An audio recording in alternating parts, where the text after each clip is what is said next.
another edition of the Balkin podcast. I am Alex, your host on today's episode. And I know we've been gone for a little bit. I've been busy with work and selling into where I live now. But couldn't get all the stuff I wanted to do done. But this one I've been working on for about a month or so.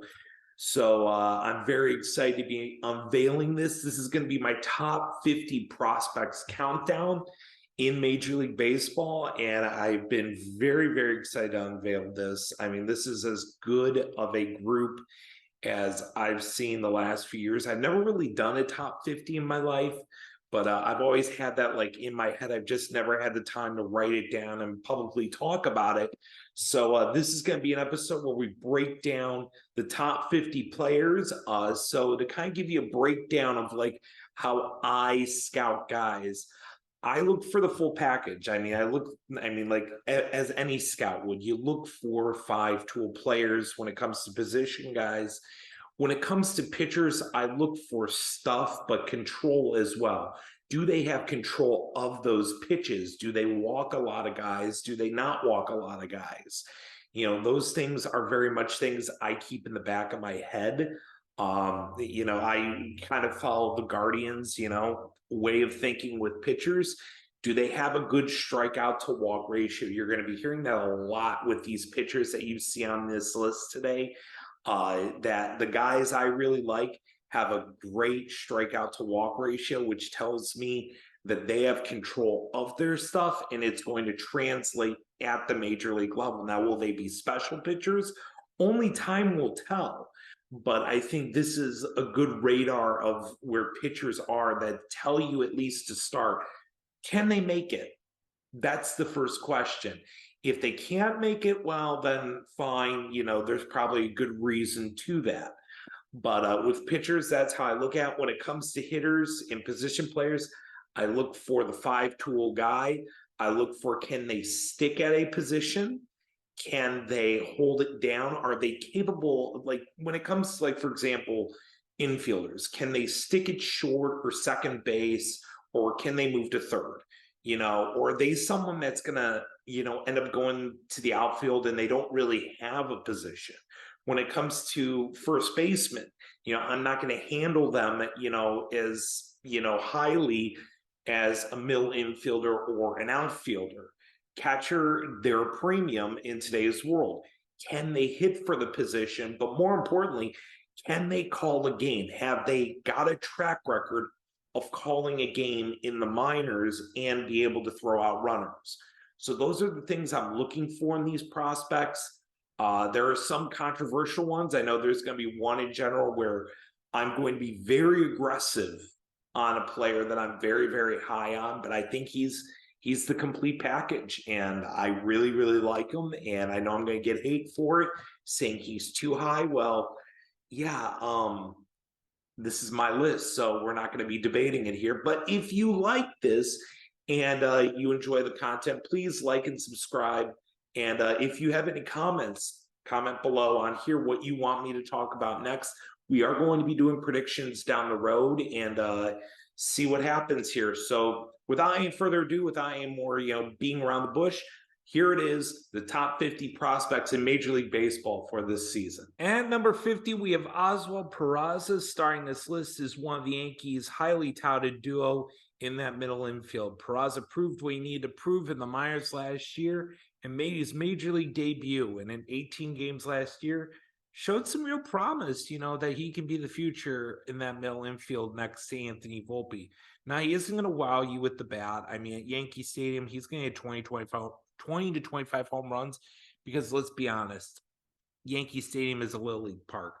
But he'll wow you with his defensive play and speed on the base paths. This is going to be a 2020 bat for them that's going to be a presence in that lineup for years to come, playing next to Anthony Volpe, who we're going to talk about later on this list. But he's proving very quickly that he's going to be a mainstay in New York for years to come. At number 49, we have Tanner Bibee of the Cleveland Guardians. Now, if you're a Guardians fan, tell me if you've heard this story before. A pitcher who relies on control and movement, dominates the minors, and flies up the prospect rankings. The Guardians have a type that works like Corey Kluber and Shane Bieber before him, and that's Tanner Bybee. Bybee fits the mold of what the Guardians develop best. I believe Bybee has 4+ pitches and has control of all of them. This guy got to Double-A last year. He dominated every level. He pounds the zone, keeps the ball on the ground, strikes out a lot of batters. This guy looks to be one of the next great arms of the Guardians rotation. And here's the crazy thing. There are 2 more that could be arguably better than him in the minor league system. So Tanner Bybee, number 49 on this list. At number 48, we have Jackson Merrill, the shortstop from San Diego. Now, I'm a little bit lower on him than most. I think a lot of people have him top 25 prospect in baseball. And why not? I mean, the guy tore up the minors in a limited sample size of 55 games after being the 27th pick of the 2021 draft. Now, here's the thing about him. I'd like to see him play a whole season healthy. He is big for the shortstop position, but I think he can stay there, especially when you lock up Manny Machado. But overall, this guy is a great vision at the plate. He is a great contact hitter. I think a top of the order type bat. I don't think he's going to hit many home runs, maybe 10 to 15 a year, but he's going to hit for a high average, provide good fielding on the field. Doesn't light the world on fire on the base paths, but does just enough. I mean, this is just a great contact hitter. Can't wait to see what more he does this year. I think he can definitely fly up, be a top 15, top 10 prospect if he continues the rate he's going on, develops a little bit more pop in his bat. And number 47, we got Gordon Graceffo of the St. Louis Cardinals. Now, the Cardinals didn't really address their starting pitching needs in the offseason, but honestly, they didn't need to because you got Graceffo knocking on the door after being a 5th-round pick in 2021. He dominated up to the Double-A level last year, and he isn't like the nastiest pitcher on the list, but he's just dominant. Pounds the zone, has good movement on his pitches. Not great, but good, but pounds the zone. This guy gets batters out, mid-90s fastball, plus slider and changeup, swing and miss stuff. I'm higher than him than a lot of other people, but this is a guy who just dominated the minors last year, should start the season AAA Memphis with the Redbirds this year, and should see the show at some point this year in the Cardinals rotation. At number 46, we got Mick Abel of the Philadelphia Phillies, the top pitcher in the 2020 MLB draft. Abel has been the prototypical size and stuff pitcher you want in a front of the line rotation guy. High 90s fastball, strong secondary pitch in his slider. But the numbers say he's just a solid pitcher. I think he's working on a few things. I mean, you want to see the walks come down, but the stuff is so dominant. I'm willing to be a little bit aggressive and go against what I believe on him. I think the stuff is just outstanding. I was high on him coming out of the draft. I mean, this was one of my favorite prospects then. He's still one of my favorite prospects now. I think he's going to be at least a mid-rotation starter going forward. And the Phillies don't even have, he's not even their best, pitching prospect in the system. We'll get to him later on, but Mick Abel at number 46, another special arm that the Phillies are developing. At number 45, we got Henry Davis of the Pittsburgh Pirates, the former number 1 overall pick, did not disappoint and really showed his elite power and bat to ball skills in the minors, going up to Double-A Altoona, and showed he can handle the advanced pitching up there. The question really is, where is he going to play defensively? I don't know if he's going to stay behind the plate. He's got a rocket for an arm. I'd love to see him get better defensively and stay behind there. I think he could be a top 25, maybe even top 10 prospect if he is to stay behind the plate. But I think he moves to first base, maybe even right field with that rocket arm. I'd love to see that. I think that could make him maybe a top 25 prospect in the future, but it'll be interesting to see how they develop him defensively, where he's moving forward, but that bat's going to get him to the show sooner rather than later, and you might see him in Pittsburgh this year. At number 44, we got Cam Collier of the Cincinnati Reds, and boy, I don't know how he felt to the number 18 pick. I wanted my Guardians to take him, but this kid is something special. He is a smooth swinging left-handed bat. His dad, Lou Collier, former Major League Baseball player, but Cam looks to be a great third baseman in the making. I mean, this kid is only 17 and he's raking in rookie ball. I mean, after he gets drafted with all that hype behind him, I mean, he has the makings of an offensive superstar. Yeah, the defense is okay, but I'm willing to look past it. This guy looks to be like a Rafael Devers type who can just put up big time numbers. I'm excited to see what he does in his first full season. I think I'm willing to be as aggressive as saying he'll be top 25 by the season's end. And the Reds, he's not even their most intriguing prospect. The Reds have some real talent in that minor league system. And number 43, we got Evan Carter of the Texas Rangers, a second round pick in 2020. Carter came into his own in 2022 and showed off 5-tool capability. Carter is first and foremost an advanced hitter at the plate who has so far consistently shown good strikeout to walk ratios. It's something I look heavily at. Can they take pitches? Do they draw walks? Do they, drag out a count? And Carter can't do that. Now he's just an average power hitter, but he has room to grow into his 6'3" frame, and I think he can gain some strength. He probably doesn't stick in right field. I think he stays in a corner, but he looks to be an impact outfield bat with 5-tool potential, a very special player that the Texas Rangers are growing, and you might see him maybe as soon as this year. And number 42, you have Hunter Brown of the Houston Astros, a highly touted righty who finally made his major league debut. And he only threw 20 1/3 innings in the regular season and 3 scoreless innings in the playoffs. But man, he looked dominant. He looked to be every bit of the advertisement, enough so that the Astros felt comfortable not going overly aggressive in keeping Justin Verlander. I mean, this guy is a guy who throws 3+ pitches, headlined by a triple digits fastball. Those curveball and his slider are very good as well. And I mean, he really has dominant stuff. You'd like to see him cut down the walks, but the stuff is elite. I mean, it is some of the best stuff you'll find in the minors. And he is going to be in Houston's rotation day one this year. And I think he's going to be an impact guy for the Astros going forward. And number 41, we have Jack Leiter of the Texas Rangers, the number 2 pick in the 2021 draft and son of Al Leiter. Made his long-awaited minor league debut in AA Frisco and left a lot to be desired. After overwhelming college hitters and, making it to the show, I mean, really not the show, but the minors, he struggled in the transition. I think the Rangers rushed him to AA without really having him play any A-ball games. Leiter still has an electric fastball that can reach triple digits and a nasty slider that generates strikeouts. Personally, I think he was rushed there.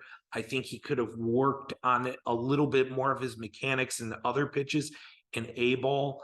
I think, we've seen top-level arms rushed like this and failing to adapt. I think the Rangers are going to be a little bit more conservative. I know they want him and Kumar Rocker to kind of be those pieces that really put that rotation over the top. I think the signing of DeGrom really helps them be a little bit more patient with a Jack Leiter going forward. But Jack Leiter, I'm still very high on and hoping for the best for him. And number 40, we have Tyler Soderstrom of the Oakland A's. The question really with this guy is, what position is he going to play? Because there's no questioning that bat. I mean, this guy in 2022 hit 21 home runs, driving in over 100 runs. This guy, there's no question he is going to be a middle-of-the-order bat. But when you have, Shea Langeliers, as your catcher of the future, what are you going to do with Soderstrom? And the question really was, could he stay behind the plate? I think he's been average as a catcher. I think he ends up moving to first base. And there's no, problems with that. They need pretty much anything in Oakland. But I do think the one thing I'd like to see him do is work on his pitch selection, cut down his strikeouts a little bit. I think he's got big time power potential. I think he's going to be an impact bat for the A's going forward. And a guy they're going to be building around him, Shea Langeliers, and a couple of others they have in that A's system. But Tyler Soderstrom, number 40 on this list. And number 39, we got George Valera from the Cleveland Guardians, the outfielder. And personally, I love this guy. I've had the chance to meet him. Great kid. My time in Binghamton, this guy was a lot of fun to be around. He loves the game. He's passionate about it. But overall, this guy is a great player. The Guardians have not developed many outfield bats or bats in general, but this looks to be the guy that bucks the trend. He has a Robinson Cano-like stance and a swing that has just an easy motion to it and an easy flow to generate power with it. Being around him, I mean, his genuine passion of being great is there. I think he's a guy that can be a 25 to 30 middle of the order bat for the Guardians. His fielding ability is solid. I think he can play all three positions. I know he broke his hamate bone. It looks like he re-aggravated that in spring training. So I think the Guardians are going to be cautious, but the Guardians are in a good position with him having so many outfielders right now. The question is going to be when he arrives in Cleveland, because he'll start the year in Columbus, where does he fit in? Does he go to right field, left field, or can he play some center? Because he can play center. But George Valera looks to be a very intriguing player for the Guardians. That's going to be a middle of the order bat for them going forward. At number 38, we got Ezequiel Tovar of the Colorado Rockies. Now, the Rockies have had a history of developing these kinds of shortstops, great fielders, good hitters. Tovar looks to be more of the defensive side than a hitting side. But I think he's gained more strength over time and developed some pop. Could be a 15 to 20 homer guy in Coors Field. And a smart base runner, too. He tends to be aggressive at the plate, could tend to be a little bit more patient, but he's had good production. I think he can make it to Denver this year and be their shortstop of the future, especially with Brendan Rodgers facing yet another injury. And number 37, Curtis Mead of the Tampa Bay Rays, who Jeff Passan's already saying the Rays are looking at extending long-term. But Mead came out of COVID as a prospect that was intriguing, but nothing special. But out of COVID, man, he tore it up. I mean, this guy, ever since COVID has been one of the best minor league hitters around, and the Rays have just developed yet another one. At the end of the day, all he does is hit. He is a selective hitter, and he has developed power over the year. But the question is, where does he play defensively? Does he play first? Does he play third? Does he play second? I don't think he has the arm to stay at third. So second or first? I mean, the question really is, where does he go? But the Rays build these guys that are utility guys that can kind of play anywhere, and they just hit. And that's just another piece that the Rays get to work with going into the future. At number 36, we got Sal Frelick of the Milwaukee Brewers. The Brewers have recently been stacking up, and boy, Sal Frelick is another one that might make the majors fairly soon. I mean, the way he's hitting and the way he plays, boy, they may not be able to ignore him for long. But Frelick has been an elite table setter since being selected 15th overall in the 2021 draft. He has elite bat-to-ball skills, elite speed on the base paths. While I don't see him much of a power threat, he's an ideal leadoff hitter whose vision at the plate will make him a nuisance. Honestly, I see a Stephen Kwan in him, just a faster version of him. I mean, Brewers have something really nice here in Frelick, and they have other guys, too, that are just as intriguing. At number 35, I got Brett Baty from the New York Mets. And personally, I had the chance to get to know Brett Baty a little bit in Binghamton, one of the nicest dudes in the world. So personally, I'm biased a little bit. Love this kid. But man, it's hard not to love what he does on the field too. This kid has light tower power, big time bat, and a guy who's going to benefit from no shifts in the major league level. So this guy has a cannon for an arm on the infield. I think he can play third, the outfield, maybe even first. If they wanted to improve that defense from Pete Alonso, I think he can hold it down there. But this kid is going to be a 30 homer bat, hit 260, think almost a Joey Gallo type.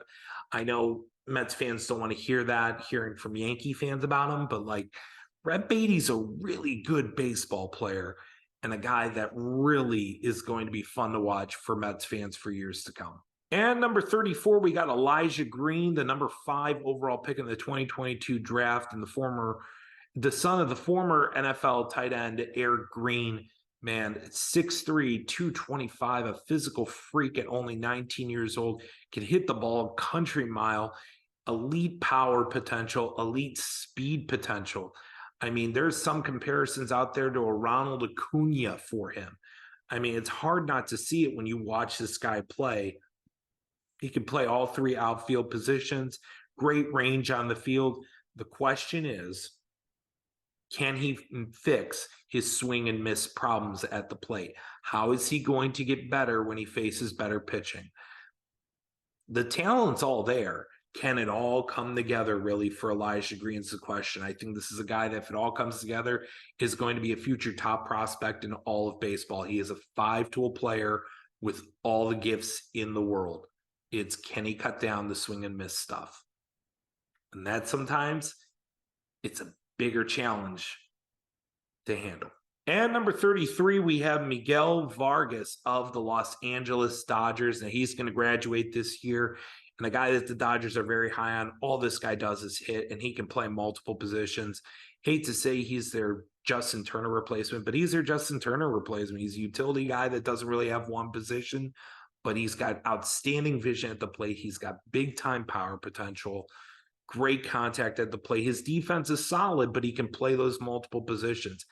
Speed is okay, but man, this guy, all he does is rake. And we saw in spring training, this guy is working on his vision where he's not even swinging the bat until he draws 4 walks. And honestly, as a guy who likes a good strikeout to walk ratio, I absolutely love that. And I wish I could push him higher, but that's a lot of bias going into that one little thing. But Miguel Vargas, really talented player, and I'm really excited to see what he does for the Dodgers this year. And number 32, we got Robert Hassell of the Washington Nationals. A lot of people viewed him as the centerpiece of the Juan Soto deal. Hassell is projected as a potential 5-tool player after being the number 8 overall pick in the 2020 draft. Hassell started off his professional career as a great contact hitter with a great left-handed swing with power potential. However, in 2022, after the trade, he did tail off and saw him strike out more and struggle in Double-A. The potential is there, though. There is no question of his potential. It's just, can he cut down the strikeouts? Maybe it was the pressure coming off of the trade. Maybe they were working on something new with him. Who knows? But he's got to cut that down. And I think he will. I mean, he's such an elite hitter. There's no question about it. He will. He's their future starting center fielder. And between Elijah Green, him, and one more name on this list, man, the Nationals may have an elite outfield brewing in the future. And number 31, we got Josh Young of the Texas Rangers, the first-round pick in the 2019 draft for the Rangers. He made his long-awaited debut and showed off some power, hitting 5 homers in 25 games. However, his 2022 season left more questions than answers. He had a couple of injuries throughout the year. When he played, he was far more aggressive at the plate and saw his strikeout to walk ratio go up compared to the past. Now, this was more so to make him more aggressive and stop not chasing pitches and maybe generate a little bit more power at the plate. I prefer a guy who takes more pitches, so that's why I'm a little bit concerned. However, this advanced approach and his elite bat-to-ball skills leave you thinking this might be an anomaly due to the injuries, and that's something to keep an eye on. I think he's a 30-homer potential bat with a 280 average at the major league level while holding down the hot corner. I don't think his defense is that great, but he can hold it down. I project him to start in Texas this year and be another key contributor in what looks to be a very talented Rangers lineup. And number 30, we have Marco Luciano. Now, the Giants have a bunch of high upside talent that can be special if they reach it. Luciano looks to be the epitome of this. I mean, this guy has 5-tool Carlos Correa potential. This guy should be one of the top 5 prospects in baseball, but something isn't clicking. Just, he hasn't gotten to Double-A yet, and yet every level where there's been better pitching, his strikeouts go up, and he's not increasing his walk, and I'm questioning his ceiling now. Add to that, he's not even the greatest fielder in the world, and people think he can move to third. I mean, there's a lot more questions than answers, and this is a make-it-or-break-it year for Marco Luciano and the Giants. I mean, like, yes, people are going to bet on that potential, but if he doesn't start proving himself this year, there are going to be a lot bigger questions of, will he ever see the show? And that's sometimes what happens to top prospects who don't make those adjustments as they move up the ladder. At number 29, we got Gavin Williams of the Cleveland Guardians. Gavin Williams has been nothing short of spectacular since the Guardians drafted him in the 2021 draft with the 23rd pick out of East Carolina. He finally reached the Akron Rubber Ducks this past year, and with him and Tanner Bybee, they were dominant together. Gavin Williams has that ideal size and has an elite fastball that can touch 100. He has 3 other plus pitches, and he has plus control of all of them, I think. I know a lot of scouts think it's average. I think it's better with a guy like him who came into this whole process when he was drafted by the Guardians with, command issues. The Guardians had fixed that and then some. I mean, this is a guy who has taken the Guardians development, system and used it to perfection and is turning himself into a future ace of the Cleveland Guardians. Another pitcher who the Guardians have developed and you have to be very, very excited about. At number 28, Ricky Tiedemann of the Toronto Blue Jays, the starting pitcher, and he looks to be their future ace.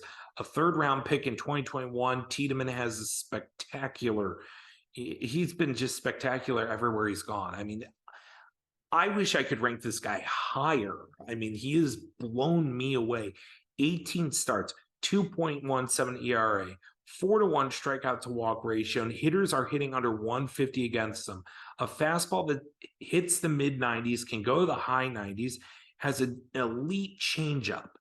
And I hate to use Johan Santana comparisons, but it's reminding me of Johan Santana. And you can see why the Blue Jays are very high on him and very excited to see him make the Blue Jays rotation. Maybe as soon as beginning of this year. I would say he's a dark horse candidate for Rookie of the Year if you're a betting man, especially if he makes the club out of spring training.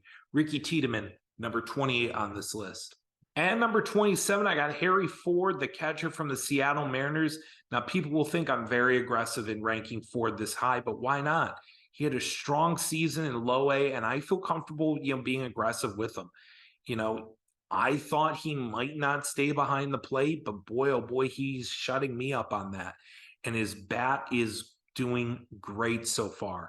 I'm excited to see where he goes. I think he's got power potential there. I think he's got 20 to 25 homer potential.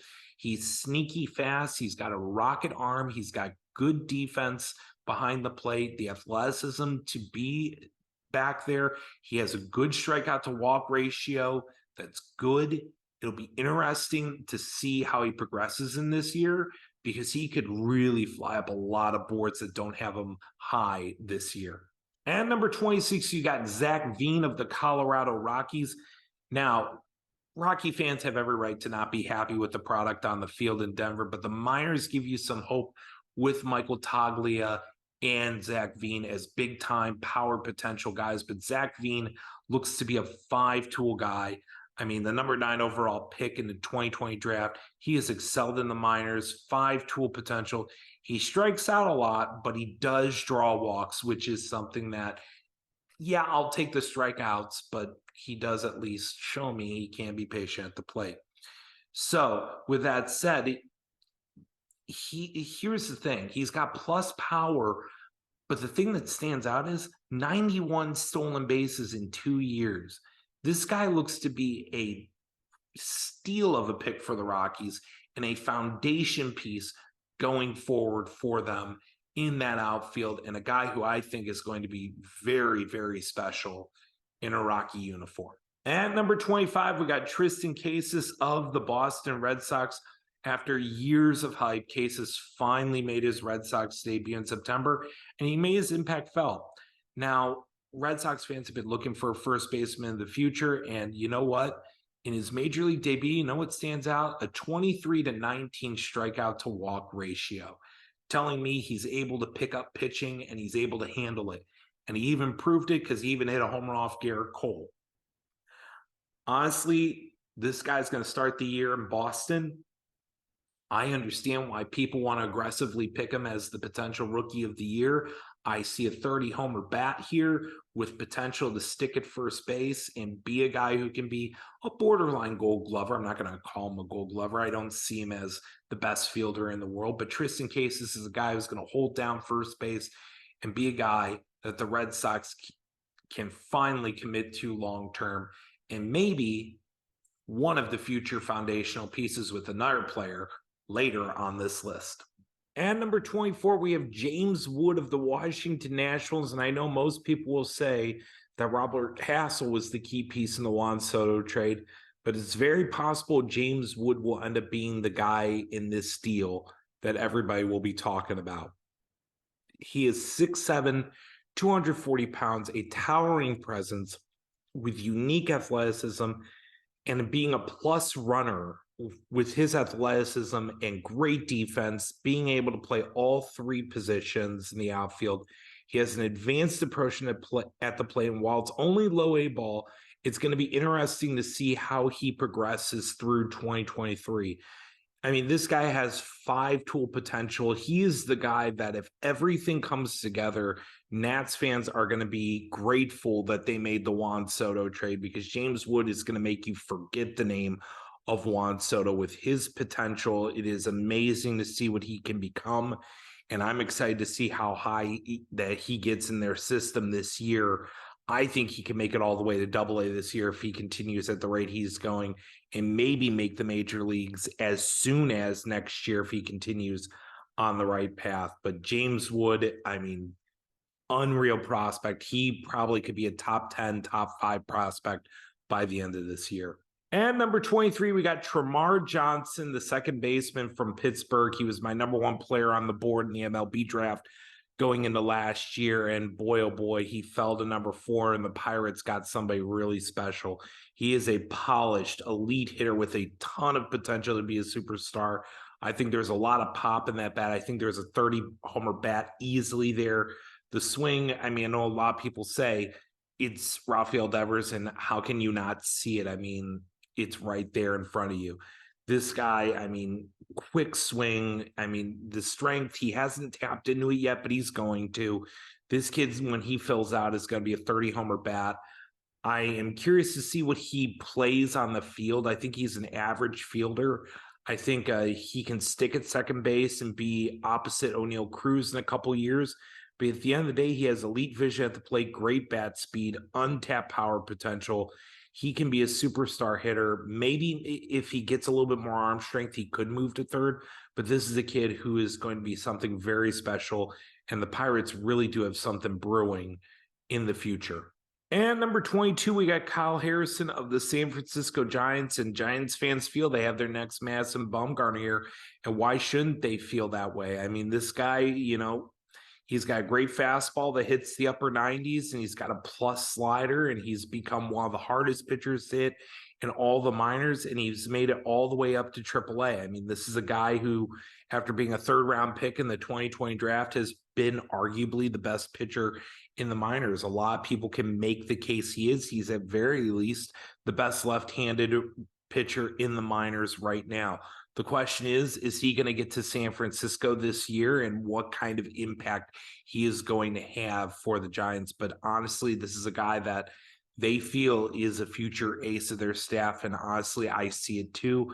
Great stuff. This guy is going to be a really good front of the rotation starter for them going forward. And number 21, we have Bobby Miller of the Los Angeles Dodgers, the prototypical Dodger pitcher.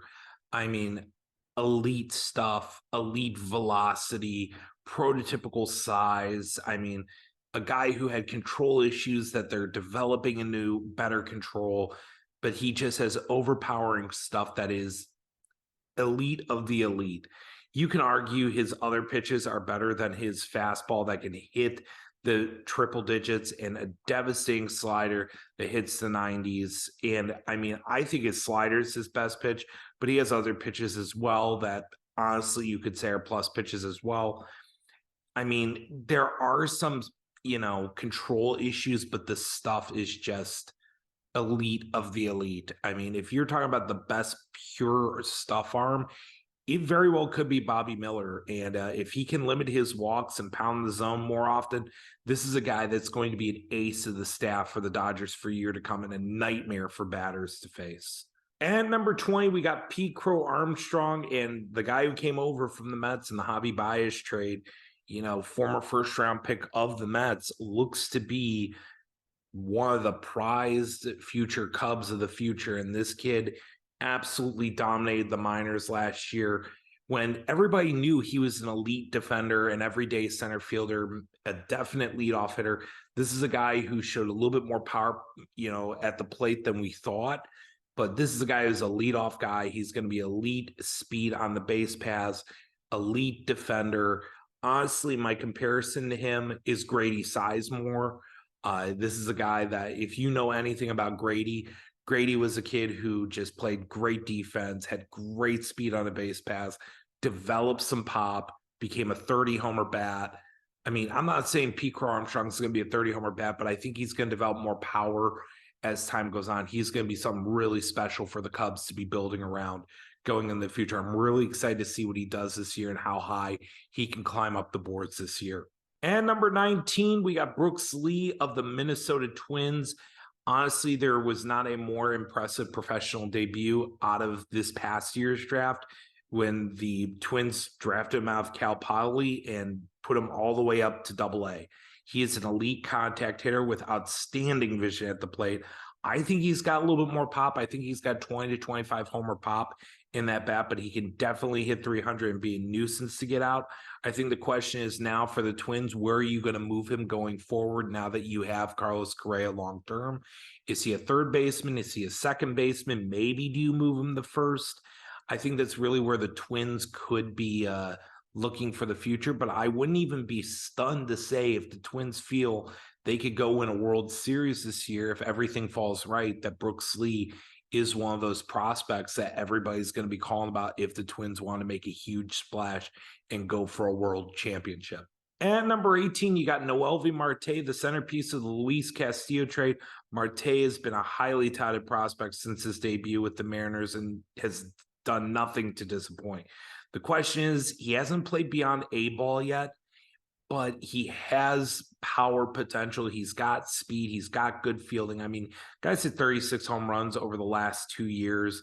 But going forward, I think with the Reds, you got to determine, number one, how does he develop when he gets to Double-A and Triple-A? But also, where is he going to play with Elly De La Cruz? They have a little bit of a log jam here in the infield. You got Cam Collier, Elly De La Cruz, and Noelvi Marte.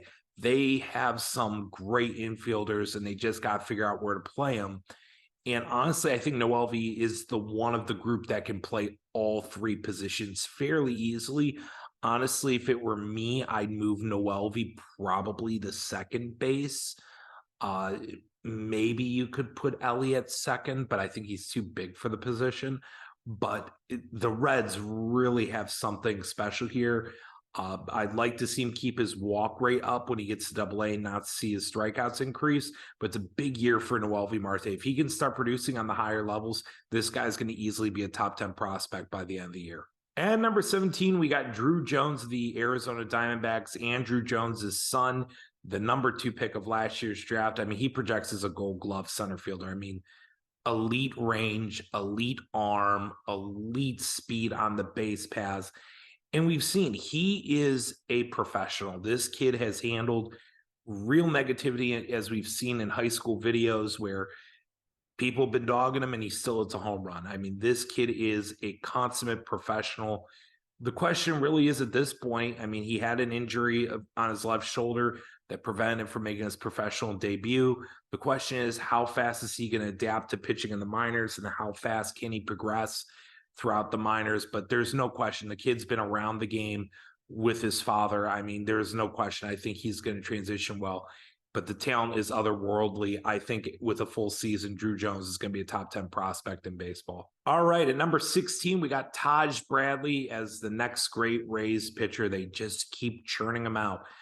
But since the pandemic, Bradley, has been one of the best minor league pitchers in baseball, with a great fastball that sits in the mid to high 90s, a plus cutter that sits around the same velocity.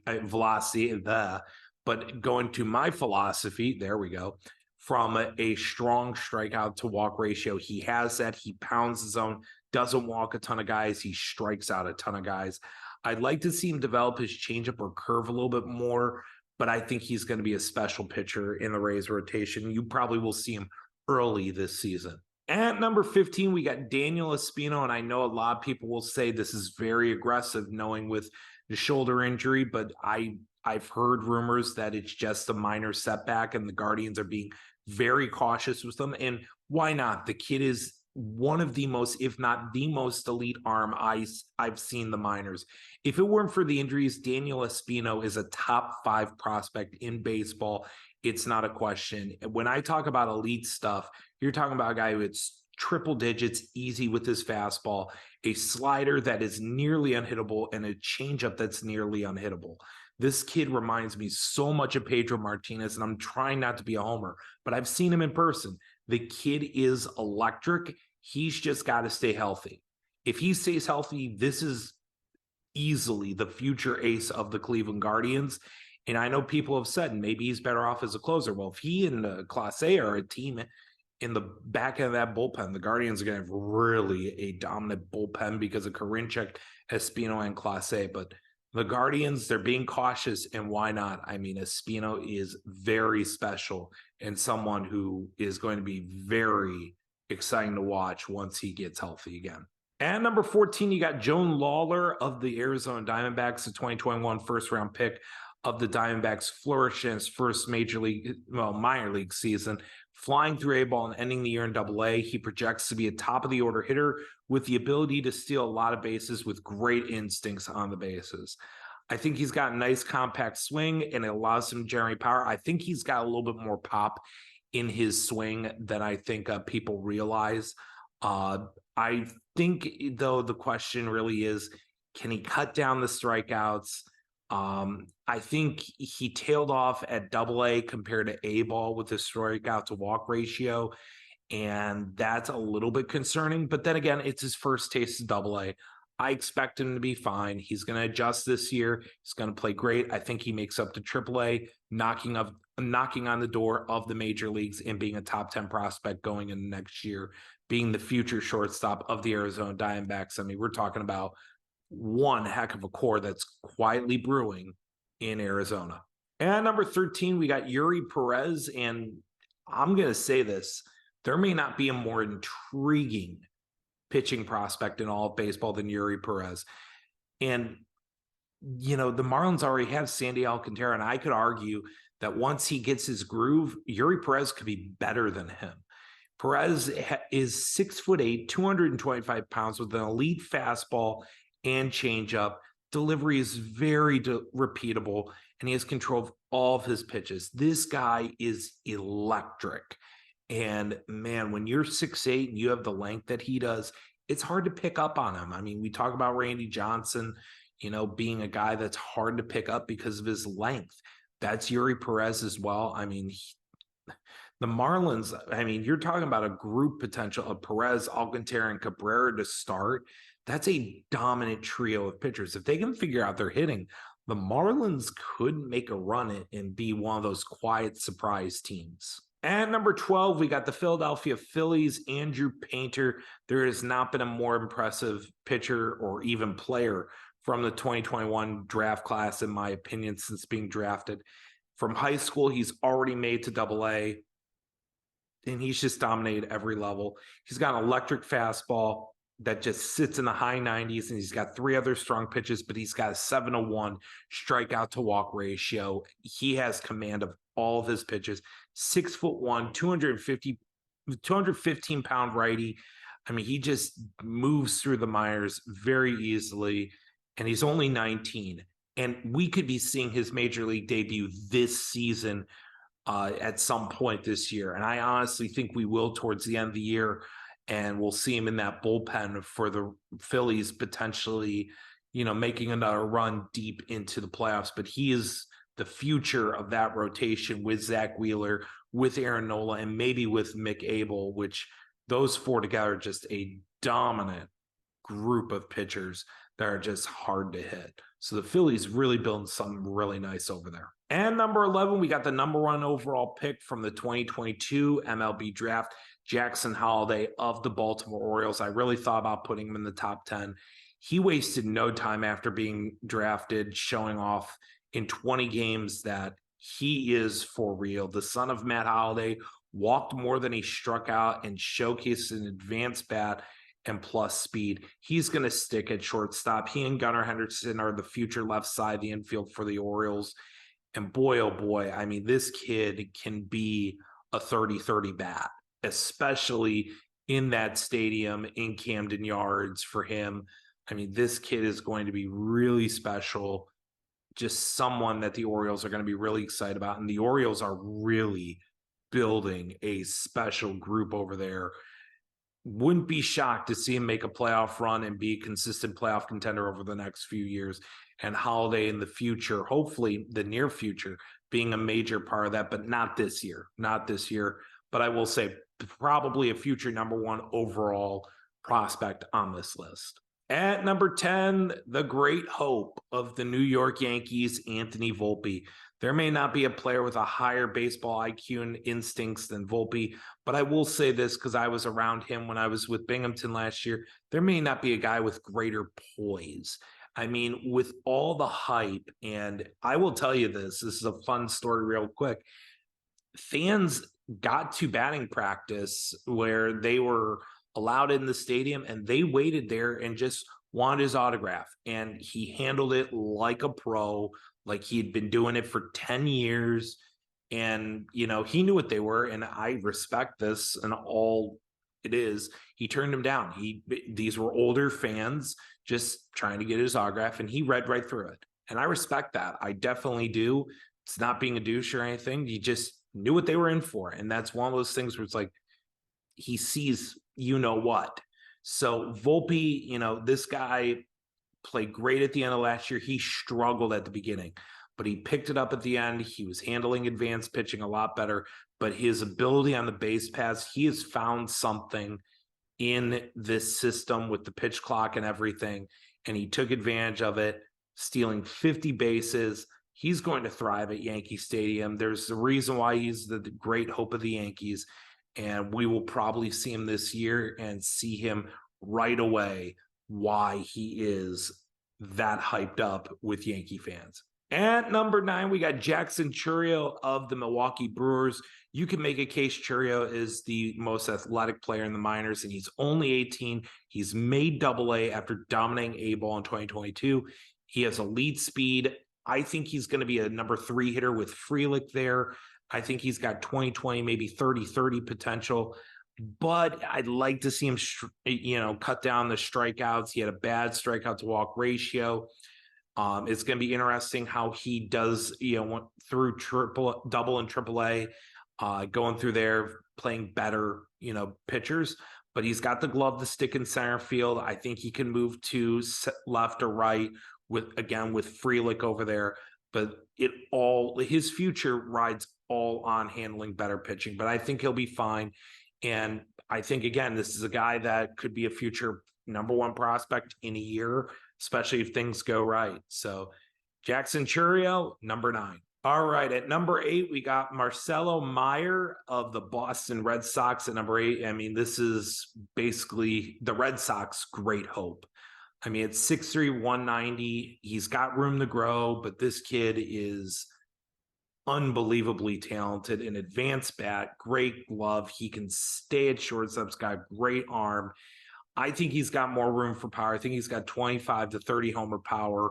I mean, this is a guy who is reminding me of Francisco Lindor when he came into the league, a guy who was more contact than power, but as he grew into his frame, he really developed more power and kept his defense. I think Meyer is definitely something that can become that. And the ceiling is that. And you can see why the Red Sox are so high on him. I think they're going to be aggressive with his development this year. And we could see him in AA, maybe even AAA with the Woo Sox at some point this year. But it'll be interesting to see how fast he progresses and how fast they move him through the system, because the Red Sox, they need some hope. At number 7, we got Wilson Alvarez of the New York Mets. Now, I was around him in Binghamton. This guy always means business. He is no nonsense, just a consummate professional, but just wants to get the job done. And you see it when he hits in clutch situations. He had a bunch of clutch hits for them last year, and this guy is for real as a hitter. I mean, this guy is a 30 homer bat waiting to happen behind the plate. calls a decent game, not a great game, but good enough to stick behind home. He's got a decent arm. The question is, can he really stay there defensively? I say sure, but it's not going to be the best. It's almost like a Mike Piazza situation. Like, he provides good enough defense and his bat really does make up for it, but you really would like to have a better defender behind the plate. But you just live with it. And you want to know what? That's fine. It's barely making the threshold defensively. Alvarez is a workaholic. I've seen it in person. If I say he's a bad defender, he's going to work on it and get better. So I have no question in my mind he's going to be a better catcher, and he will probably be with the Mets. Maybe not to begin the year, but definitely by mid-season, and he's not going anywhere. And I've said to his face, enjoy your big-time contract once you start getting used to the majors, and make sure you make them pay whatever you're worth. So, Francisco, if you ever hear this, make sure you make them pay because you deserve it, kid. At number 6, we got Diego Cartaya of the Los Angeles Dodgers, my favorite catching prospect. Yes, I have him above Francisco Alvarez simply because he's a better defender. I mean, the bat is not as good as Alvarez power-wise. I think he's a 20-homer bat, maybe 25-homer bat, but I think he's a better average hitter. I think he is a better defender without a doubt. He's been one of my guys for the last 3-4 years. But the question really is, what are the Dodgers going to do with them? I go on a limb and say I think they trade him this year to a team that puts a big name out there. Wouldn't shock me in the slice when you have Will Smith already there. But I think he can be a guy that hits 20, 25 homers a year and be a guy who holds down your, rotation and plays everyday catcher, plays good to great defense, maybe win a couple Gold Gloves, but also win Silver Sluggers behind the plate. So Diego Cartaya gets the edge over Alvarez because I think he's the better overall catcher for them. And we could see Cartaya up in the majors maybe as soon as this year. He's close. And the time is coming for this guy to finally take over and be one of the best catchers in the league. And number 5, we got Grayson Rodriguez of the Baltimore Orioles being my number 1 pitching prospect in the game.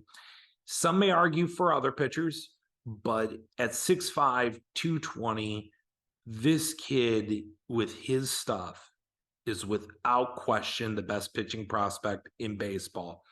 He has a plus fastball that reaches the upper 90s, a plus slider and changeup, and he has a strong strikeout to walk ratio. He has great control of all of his pitches. He has been the Orioles' top guy for years since being drafted. This kid is a real deal. He's going to start the year in Baltimore, I think, most likely. He is my dark horse pick to win Rookie of the Year. If you're asking me, Alex, who are you betting on? I would bet on Grayson Rodriguez. I think he's going to be a big reason why the Orioles are fighting for a spot for October. And I think he becomes the best Orioles pitcher since Mike Mussina. That's how high I am on Grayson Rodriguez. At number 4, we have Jordan Walker of the St. Louis Cardinals, and there may not be a better hitter in the minors right now. I mean, this guy, ever since he was drafted by the Cardinals, has put up ungodly power numbers. He is an elite power hitting prospect, and he has put everyone on notice. What's surprising is he has a good approach at the plate. He will strike out a lot, but he also can walk a lot. He has a strong approach there, but it's just his power. I mean, this guy has an elite arm too, so nothing is surprising.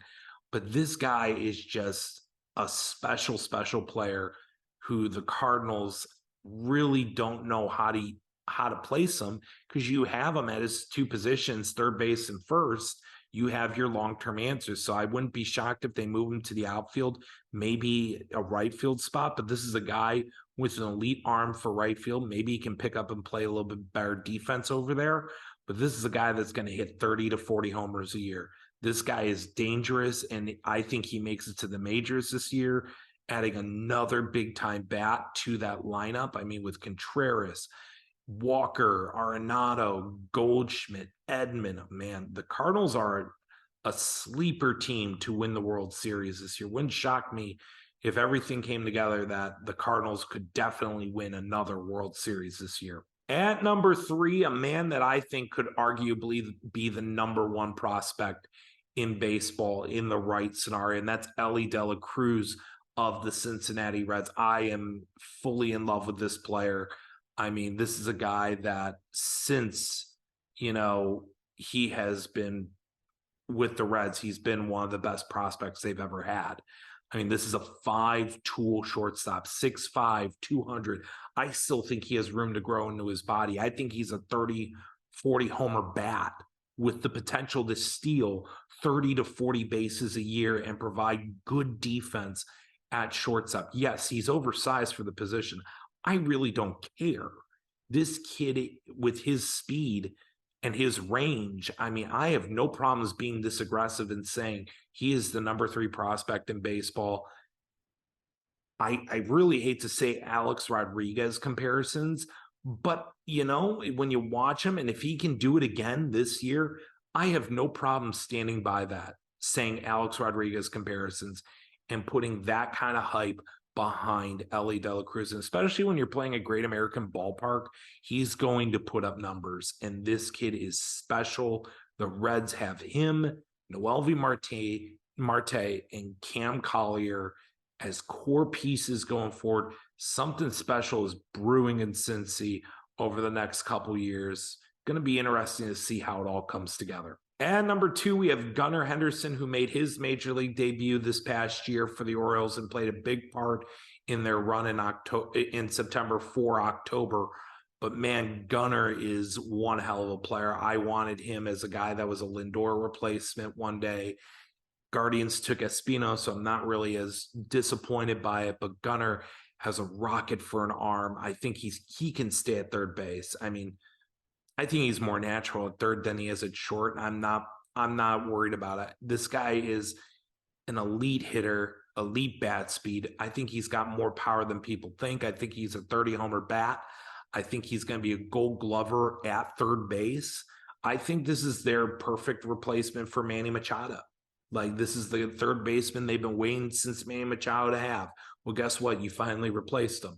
30, 40 homer bat one day. I think with that stadium, with his bat, man, he's going to be really special and a big part of why the Orioles are going to be playing for a spot in October come September. Just Gunnar Henderson, really, really great player, and I can't wait to see how he progresses over the next couple of years. And at number 1, we have Corbin Carroll. When you're looking at the number 1 prospect in baseball, you want the total package: contact, power, speed, fielding, arm. While the arm is above average, I would say everything else you could argue is elite. Elite contact, elite fielding. I would say plus power, because I think there's more power there that we just won't see in Chase Field, but elite speed. I'm not talking plus speed. I'm talking elite speed. If you could break the 80 scale, he breaks the 80 scale with his speed. This kid is a disciplined hitter, plus contact, plus power. He's going to be a 300 hitter. I think one day in the right world, he can hit 30 home runs. Gold Glover in center field. And I think he can easily start stealing 50 to 60 bases a year. If not, and if the right manager lets him loose, wouldn't be stunned to see 100 from him. He's that fast, that good of a base runner. I think we're going to see easily 10 triples a year from him. This kid is, without a question, going to be the rookie of the year. I cannot wait to see what his foul numbers are. Wouldn't shock me if he even gets MVP votes this year.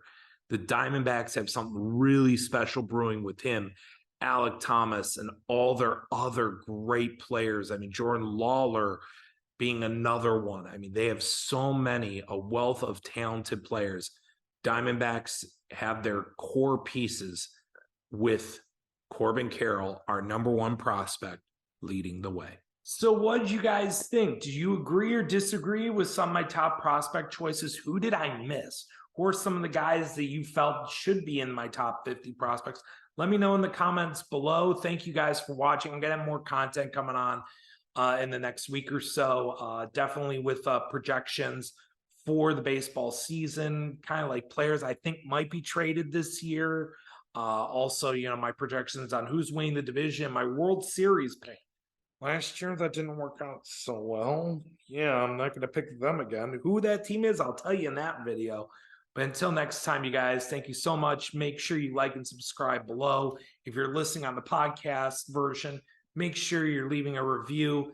Make sure you're giving me 5 stars if you enjoy it that much. We thank you guys so much. We'll talk to you next time.